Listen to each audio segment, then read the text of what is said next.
Hello students, कैसे हैं आप लोग। Today we will discuss about limiting reactant और लिमिटिंग रीएजेंट। सो स्टूडेंट्स, आइए समझते हैं कि लिमिटिंग रिएक्टेंट क्या होता है। देखिए students, when a reaction proceeds, in that reaction, that reactant which consumes first is called limiting reactant. Means अगर कोई रिएक्शन हो रही है और उस रिएक्शन में जो भी रीएजेंट पहले फिनिश हो जाए, that is called limiting reactant. Means आप ये कहें, जो रिएक्टेंट प्रोडक्ट्स की फॉर्मेशन को चेक कर दे, प्रोडक्ट्स की फॉर्मेशन पर लिमिट लगा दे, रोक लगा दे, that is called limiting reactant. Okay, आइए इसको समझ लेते हैं एक एग्जांपल से। आप सभी जानते हैं वाटर की फॉर्मेशन के लिए हमें क्या चाहिए, we need H2 plus O2, it gives H2O. Hydrogen and oxygen combine to form water molecule. Okay students, balance करने के लिए आप यहाँ पे 2 लगा लेंगे, it will be 2H2 and O2 2H2O. Reaction is balanced. मान लीजिए आपके पास हाइड्रोजन 50 ग्राम्स हो और ऑक्सीजन मान लेते हैं 70 ग्राम्स हो,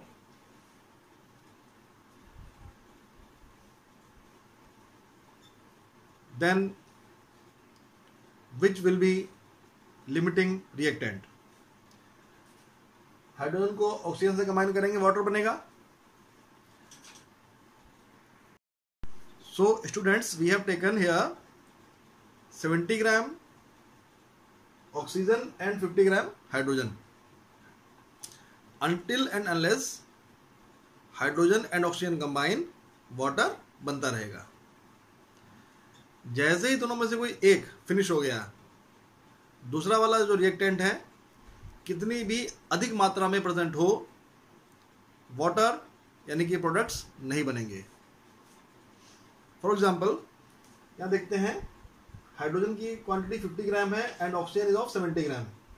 मीन्स हाइड्रोजन ऑक्सीजन से कंबाइन होती रहेगी, वाटर बनता रहेगा।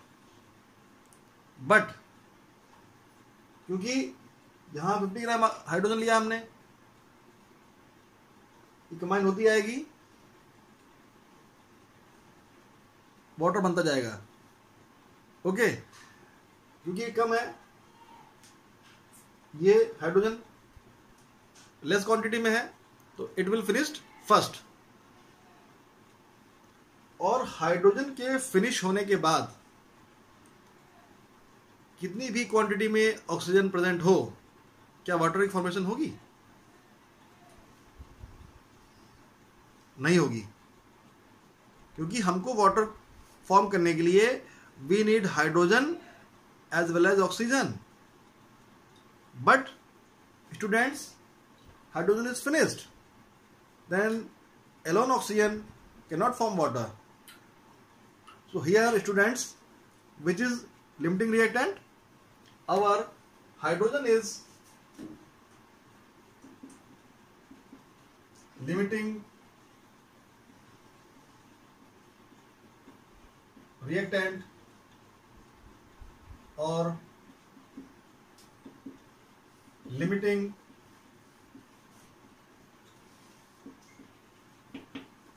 रिएजेंट। क्योंकि इसकी क्वांटिटी कम थी, ये पहले फिनिश हो जाएगा, और ये पहले फिनिश हो जाएगा तो हाउ मच द ऑक्सीजन में present, water will not form. यानी कि हम ये बोलें कि ये कम प्रेजेंट था, वो अधिक प्रेजेंट है, तो it will be, we can say excess reagent, excess reagent. तो स्टूडेंट्स, आपको बात समझ में आई? जो रिएजेंट किसी रिएक्शन में फॉर्मेशन ऑफ प्रोडक्ट्स पर लिमिट लगा दे, उनको रोक दे, उनकी फॉर्मेशन को रोक दे, that is called limiting reactant. Okay, क्या है? The reagent which limits or checks the formation of products, जो रिएजेंट फॉर्मेशन ऑफ प्रोडक्ट्स पर लिमिट लगा दे, उनको रोक दे, that is called limiting reagent. इसको एक तरीके से और समझ लेते हैं, और द रिएजेंट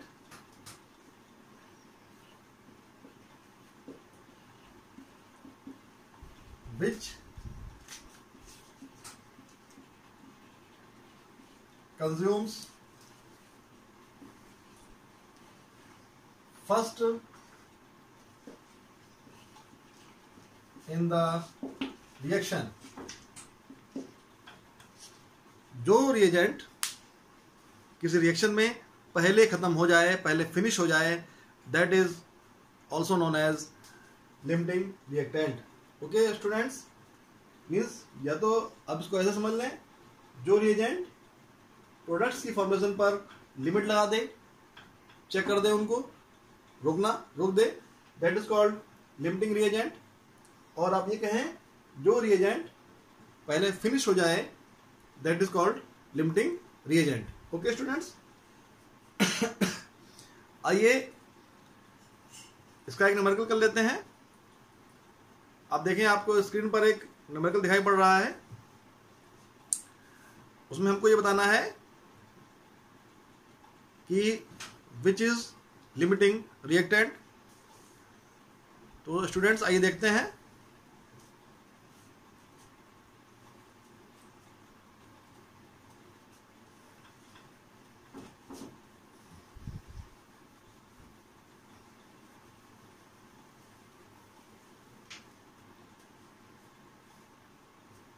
स्टूडेंट्स, आपका क्वेश्चन है 3 gram hydrogen reacts with 29 gram of oxygen to yield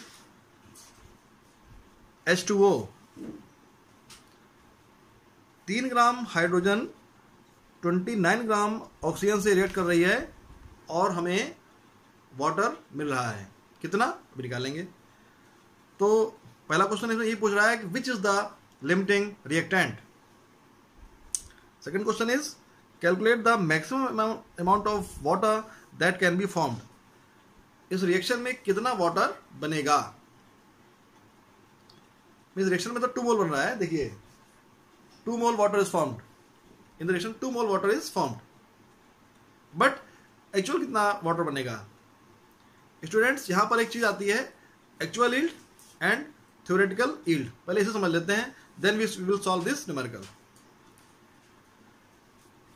जो यहाँ पे इन्होंने यील्ड की बात की है कि कितना प्रोडक्ट बनेगा, इसको हम 2 कैटेगरी में डिवाइड कर लेते हैं। Number 1 is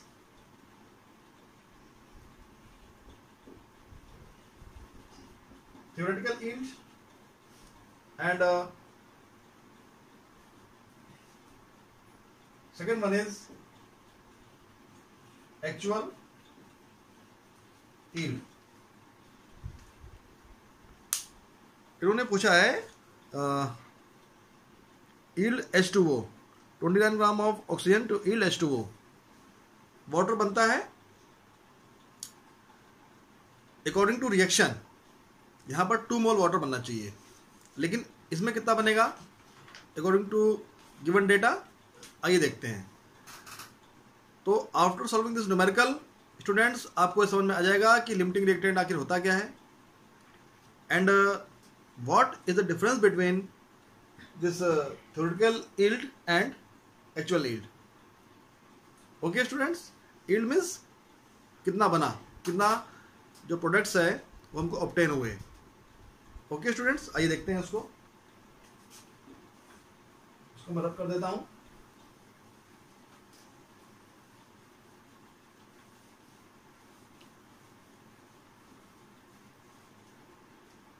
students, according to this reaction, यहां पर हाइड्रोजन के 2 मोल्स हैं, ऑक्सीजन का 1 मोल है, जबकि वाटर के 2 मोल्स हैं. 2 मोल हाइड्रोजन 1 मोल ऑक्सीजन से रिएक्ट करेगी एंड 2 मोल्स वाटर बनेंगे. ओके स्टूडेंट्स, तो our first part of the question, पहले हम ये निकालेंगे कि how many number of moles are given of hydrogen and oxygen in this question. It is given students 3 gram hydrogen, 3 gram hydrogen. Students, moles के बारे में मैंने बताया है आपको. You can check my playlist, in that I have taught about mole concept. Students, moles निकालने के लिए होता है वेट अपॉन मॉलिक्यूलर वेट. आप समझ लें, जब हम मोल्स की बात करते हैं, नंबर ऑफ मोल्स निकालने के लिए स्टूडेंट्स बात करते हैं wait upon molecular wait, wait upon molecular wait. अब मोल क्या होता है? मोल, व्हाट इज मोल? किसी भी सब्सटेंस का जो एटॉमिक वेट है और किसी भी कंपाउंड का जो मॉलिक्यूलर वेट है या मॉलिक्यूलर मास आप बोलें, that is equal to 1 mole. Water का मास 18 ग्राम होता है, 18 ग्राम वाटर ले लिया, that is equal to 1 mole. Na, atomic mass 23. If you have taken 23 gram of sodium, it means equal to 1 mole. Chlorine 35.5 ग्राम लिया आपने, it is equal to 1 mole. अगर आप atom की बात कर रहे हैं. लेकिन अगर आप if you have taken molecule of chlorine Cl2, then you will have to take 71 gram of chlorine. Cl atom लेते हैं, Cl2 2 into 35.5 71.0, 71 gram of chlorine is equal to 1 mole of chlorine. Students, whatever is the molecular weight or atomic weight of a substance is just equal to 1 mole. जो भी किसी molecule का molecular mass है या किसी atom का atomic mass है, वो किसके बराबर है? दैट इज इक्वल टू 1 मोल. तो यहां पर स्टूडेंट्स 2 मोल हाइड्रोजन के हैं, 1 मोल ऑक्सीजन के एंड 2 मोल्स हाइड्रोजन के. 2 क्यों? ये नंबर जो होते हैं they are known as stoichiometric coefficients. क्या बोलते हैं? They are known as, students, number लिखे होते हैं स्टोइकियोमेट्रिक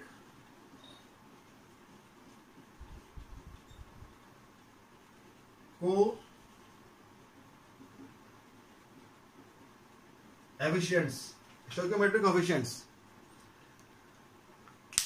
जो न्यूमेरिक वैल्यू लिखी होती हैं किसी रिएक्शन के आगे, किसी एलिमेंट, किसी एटम या किसी कंपाउंड के आगे जो न्यूमेरिक वैल्यू लिखी होती हैं 2 3 4 1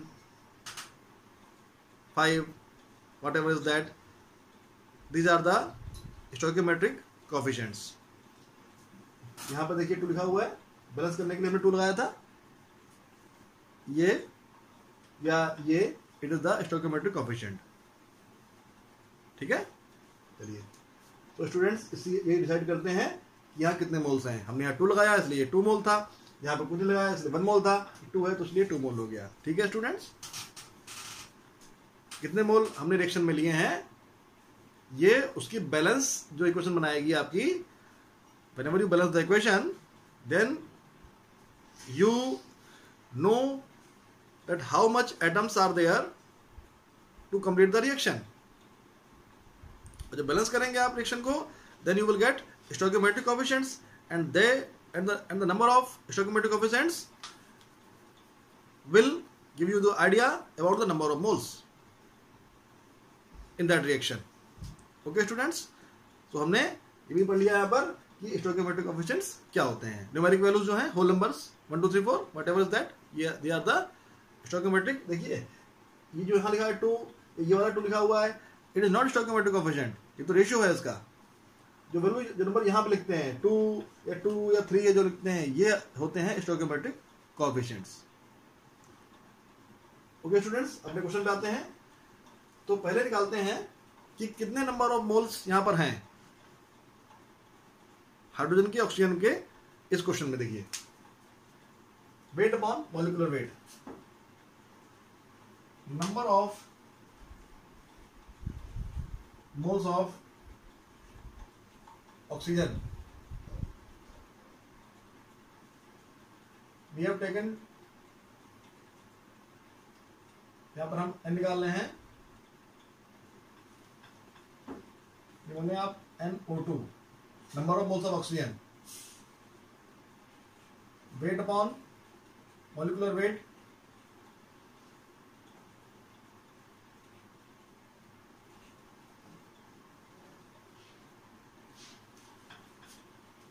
weight of oxygen, molecular weight of oxygen. देखिए ध्यान दिया, वेट 29 ग्राम दिया इसका वेट आपको। And what is the molecular weight? आप जानते हैं ऑक्सीजन का मोलिकुलर वेट होता है 16, यहाँ पे लगे 2 लगे हैं एटम, दैट इज 32 हो जाएगा यहाँ पर, it will B 32 weight of oxygen upon molecular weight of oxygen, it is 29 upon 32.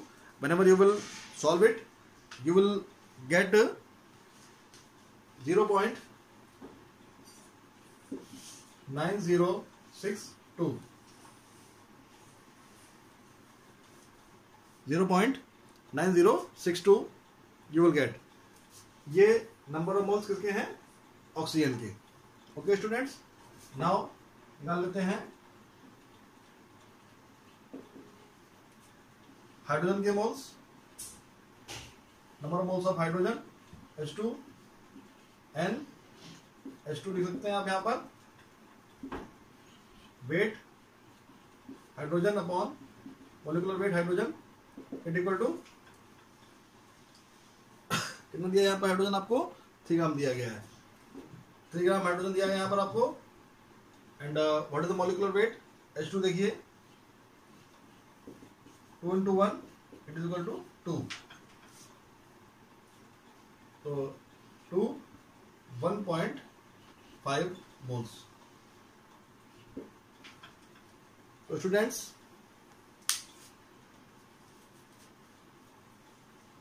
According to balance chemical equation, according to stoichiometric coefficient, यहाँ पर कितने नंबर ऑफ मोल्स हो रहे हैं इन दोनों के? हाइड्रोजन के 2 मोल्स, ऑक्सीजन के 1 mole. But according to given data in this reaction, number of moles of oxygen are 9062 and number of moles of hydrogen is 1.5. Okay, आइए आगे समझते हैं इसको।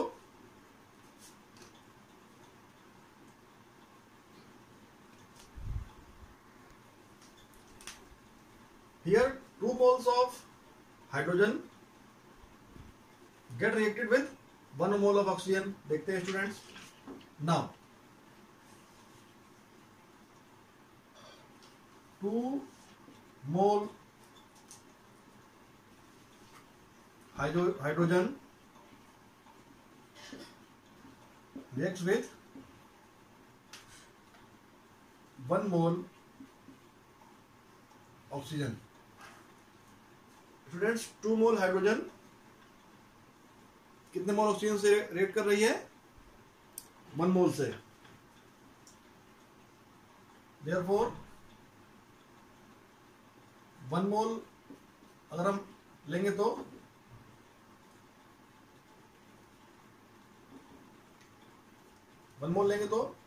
It is 1/2 mole of O2। यहाँ कितने मोल हैं हाइड्रोजन के? 1.5 मोल। तो 1.5 मोल कितने से करेगी? 1/2 into 1.5। Answer is 0.75। Answer is 0.75। Means according to balance chemical equation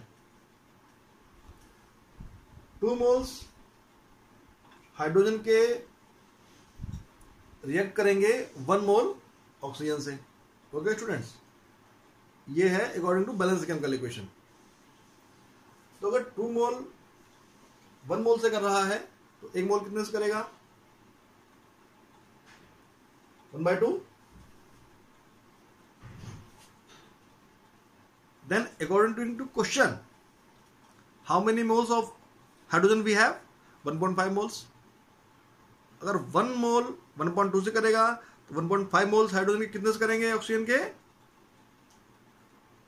1.5 into 1/2 यानी 0.75। बात समझे आप? बैलेंस केमिकल इक्वेशन के अकॉर्डिंग यहां पर 2 मोल्स हाइड्रोजन के 1 मोल ऑक्सीजन से रिएक्ट कर रहे हैं, लेकिन according to given data 1.5 mole of hydrogen कितने से कर रहा है रिएक्ट? 0.75 मोल ऑफ ऑक्सीजन से।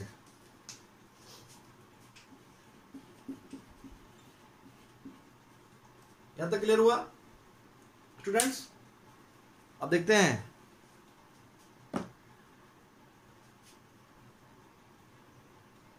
Number of moles of hydrogen oxygen कितना आ रहा है? 0.9062 according to balance chemical equation. इतने मोल्स होने चाहिए, लेकिन निकाला कितना है? हमारा आया 0.75। होना कितना चाहिए? 0.9062 है कितना?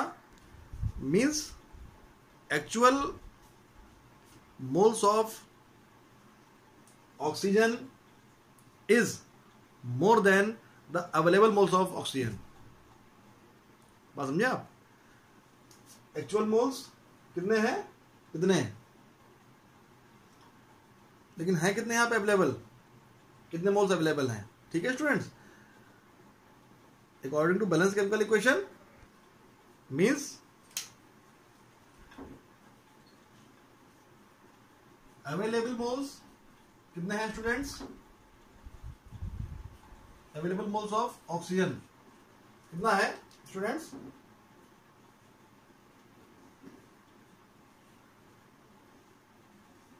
0.9062 available moles of oxygen 9062। whereas जो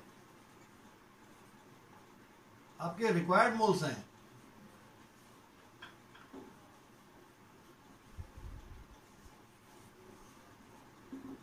वो कितना है स्टूडेंट्स? 0.75।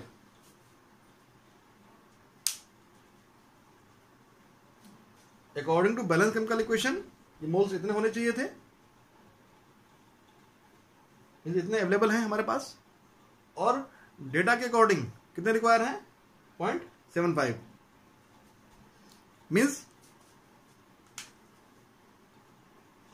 आप यहां देख रहे होंगे कि 0.962 इज ग्रेटर देन 0.75। मीन्स आपके अवेलेबल मोल्स ऑक्सीजन के ज्यादा हैं रिक्वायर्ड मोल से, यानी कि we have excess oxygen present in the reaction, excess oxygen present in the reaction. तो अगर ऑक्सीजन एक्सेस है तो उसका मतलब कौन सा है? हाइड्रोजन। तो it means hydrogen is limiting reactant in this reaction. Hydrogen is limiting reactant students, ठीक है। तो यहां पे आप समझ सकते हैं hydrogen is limiting reactant. Now students, इसका जो बी पार्ट है क्वेश्चन का, इस क्वेश्चन में पूछ रहा है calculate the maximum amount of water that can be formed. इस रिएक्शन में कितना वाटर बन सकता है? According to balance chemical equation the amount of water is 2 मोल।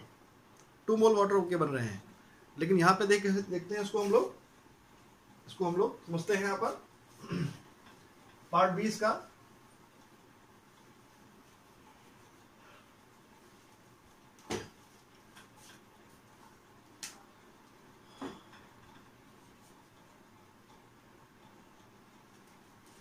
देखिए स्टूडेंट्स, यहां पर 2 मोल्स हाइड्रोजन के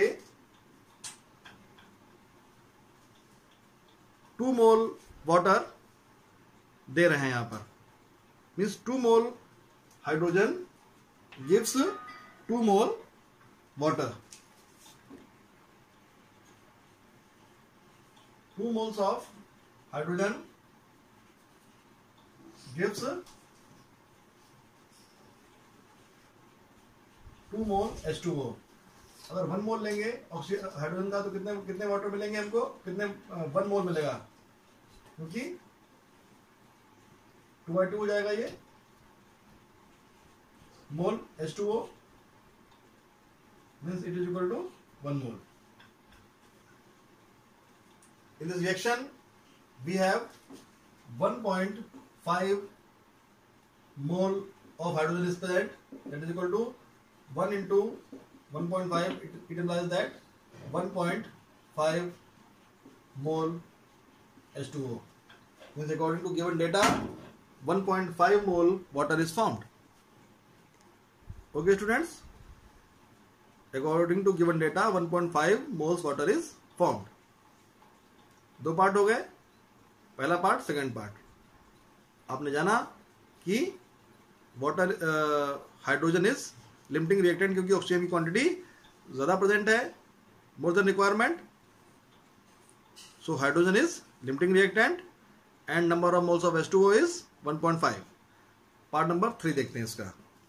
calculate the amount of one of the reactants which remains unreacted. Calculate the amount of one of the reactant which remains unreacted. Students, part C, 2 mole hydrogen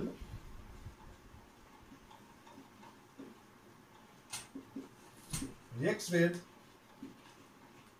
1 mole oxygen. 2 mole hydrogen react with 1 mole oxygen. It means that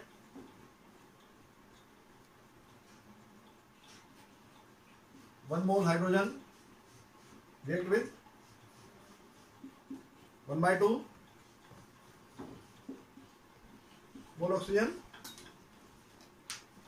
1 mole of hydrogen react 1/2 mole of oxygen.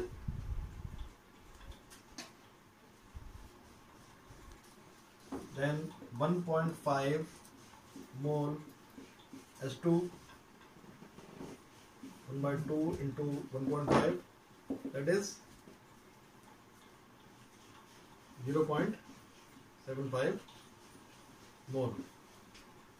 यहां पूछ रहा है कि which reactant is remains unreacted and by how much. देखिए, ये आपका oxygen का available moles हैं एंड ये आपके रिक्वायर्ड मोल्स हैं। ओके स्टूडेंट्स, यानी कि हमने जाना यहाँ पे कि ऑक्सीजन इज एक्सेस है, तो ऑक्सीजन कितने मोल्स यहाँ पे अनरिएक्टेड हैं? 0.9062 को माइनस कर देंगे आप 0.75 से, how much it is left? 8 2 6 5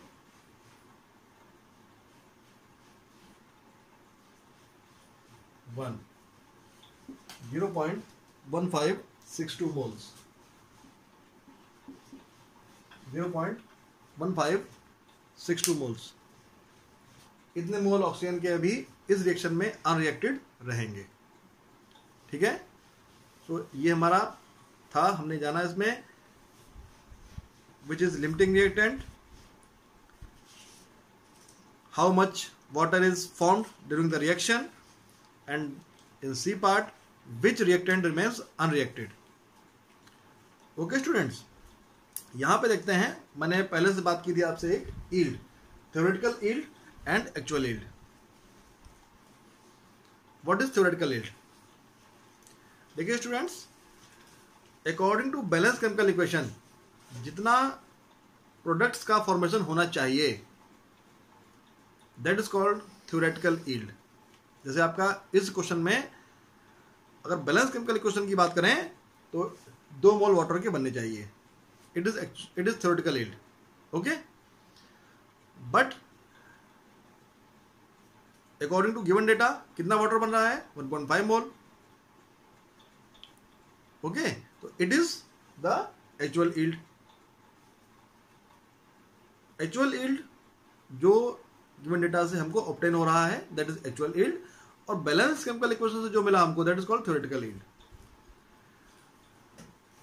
Generally actual yield is less than theoretical yield, क्योंकि ऐसा होता है कि कभी कभी क्या होता है, रिएक्शन जो है रिवर्सिबल होती है, then the reactants again get reacted and form products. So theoretical yield कुछ और कह रही है और मिलता कुछ और है। Sometimes the products do not obtain completely in the reaction, mean जितने बनते हैं उतना हम उनको रिसीव नहीं कर पाते हैं, क्योंकि कहीं मतलब टेस्ट ट्यूब में कुछ बच गया, लगा रह गया उसके अंदर, तो कंप्लीटली उसमें से हमने उसको सेपरेट नहीं कर पाया। तो ये कुछ रीजंस होते हैं कि एक्चुअल यील्ड जो होती है it is less than theoretical yield. यहाँ पे आप ये समझ लें, the amount of product which is obtain from the according to balance equation, that is called actual yield, theoretical yield, and the formation of product according to given data is actual yield. So okay students, it is all about the limiting reactant. मैंने आपको यहाँ numerical भी करा दिया है, इसको आप समझ लें। आपको कोई डाउट होता है आप कमेंट सेक्शन में आ सकते हैं, अपने डाउट्स मुझसे शेयर कर सकते हैं, मैं आपके डाउट्स को क्लियर करूंगा। स्टूडेंट्स, अगर आपको मेरी वीडियो अच्छी लगी हो तो प्लीज़ मेरे चैनल को सब्सक्राइब करें और अपने फ्रेंड्स में इसको शेयर करें। Thank you student and have a nice day.